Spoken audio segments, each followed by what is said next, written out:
Welcome, here I've got Samsung Galaxy A31 and I'm gonna show you how to customize the camera watermark at this device. So at first we have to tap on the camera button here to open it.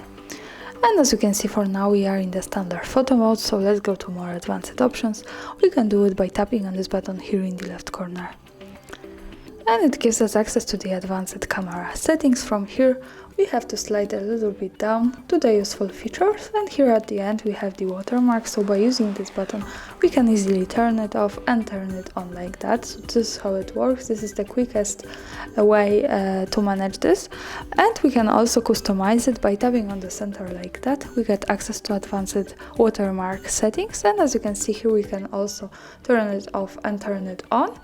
And we can also adjust our own watermark, so the Samsung quad camera stays, and we can adjust the second line, for example shot by hard reset.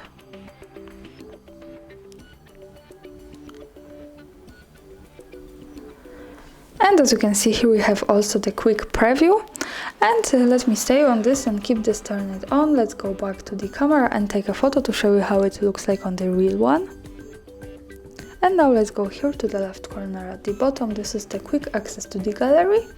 And as you can see, this is our picture in the gallery with the watermark in the left corner at the bottom, Samsung quad camera, and shot by hard reset. So this is how it works.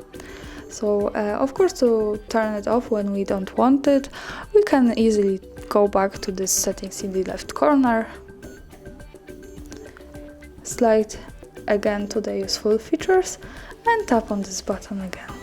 So for now, when we take another picture, this is not visible at it. So this is how it works. Thanks for watching, subscribe to our channel and leave the thumbs up.